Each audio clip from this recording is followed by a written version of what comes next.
Ishan noted that a scientific study, in Thailand, used a PM 2.5 monitor, called DustDetect. Ishan noted that, in Thailand, a study was published about particulates PM 2.5 contributing to chronic obstructive pulmonary disease, COPD. A prospective observational study was conducted between March and August 2016 in Chengdao district. There were 73 patients with chronic airway disease visiting the outpatient clinic in a hospital.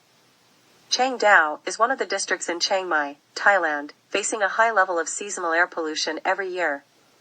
The PM 2.5 concentrations in Chiang Mai, Thailand, have followed a similar pattern every year since 2010.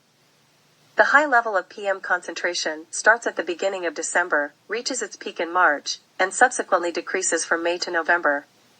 The PM 2.5 sampling station was located in a hospital in Chiang Mai, Thailand. The ambient air concentration of pollutants was measured by the DustDetect. The analytical method for PM was specifically designed to monitor the flow of particulate emissions from small stacks and emission points being passed through an air filtration system.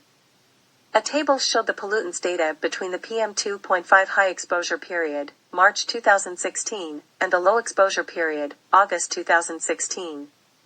In this study, electrocardiograms, ECG, of patients were recorded during periods of the high and the low exposure to particulate matter of 2.5 micron size, PM 2.5. The QT interval is a measurement made on an electrocardiogram used to assess some of the electrical properties of the heart. When the QT interval is prolonged, as in QTD, the recovery period lasts longer, making it more difficult for the heart muscle to start the next contraction. This can upset the timing of the heart rhythm and sometimes cause an arrhythmia, which means heart rhythm disturbance. QTD in this study is the most prolonged interval of the heart, making the heart work harder to start the next contraction. The conclusion of the study was that the researchers demonstrated that high exposure to PM 2.5 increased QTD in male patients with chronic airway disease. This detrimental effect of PM 2.5 may lead to an increased risk of ventricular heart arrhythmias and mortality.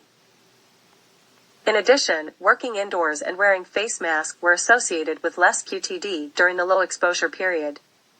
These protective strategies should be encouraged in patients with chronic airway disease exposed to PM 2.5 at high levels.